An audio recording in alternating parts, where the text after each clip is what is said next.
In today's quick tip, I want to talk about layering to add more interest into your photographs.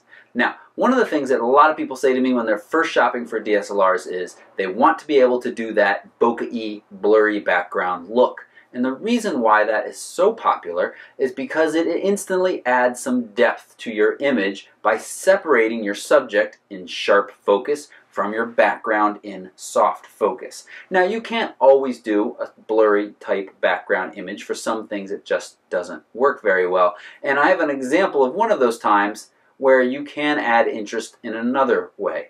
So recently on the Facebook page, and if you missed this, 1, you should be looking at my Facebook page more often. 2, you should be making sure that you're following my Facebook page to get all of my updates. I asked about which sunrise picture people liked best. And it was a little bit of a loaded question. I was pretty sure I knew where the answer was going to go. It was these two images right here. Both of them are sunrise. They were taken just a few minutes apart. And the answer was very clearly the right-hand picture. It was a 91% to 9% vote. And there were some people that preferred the left, but many more of you preferred the right-hand picture. Why? Because it had interesting elements in the foreground while still having a cool sunrise going on in the background. So when you're taking a picture of a person, you want to shoot at those low apertures to separate them from the background, so you're layering your image.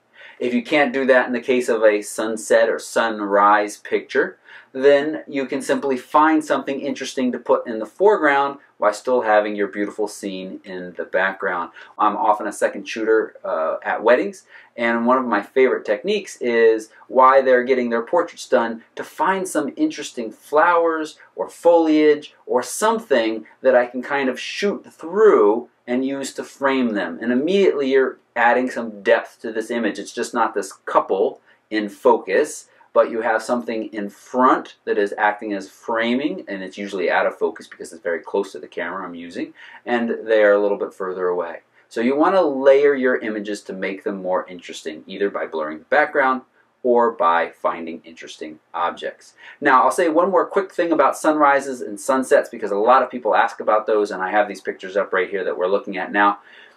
Most of the time, your camera can do a pretty darn good job on P of sunrises and sunsets, except it usually wants to overexpose or expose a little bit brighter and wash out the colors. So however you do it, shooting in manual mode or shooting in P mode or AV or TV mode, you want to lower your exposure just a little bit. And make sure you take some test shots. Don't just take one shot and say, I'm done with it. Take several shots and then, of course, pick the best one.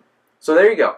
Quick tip. Layer photos for more interesting, dynamic, 3D-ness looking. And then, of course, for your sunsets and sunrises, take a picture on P or manual or AV or TV. It doesn't really matter. And just dump or drop the exposure just a little bit.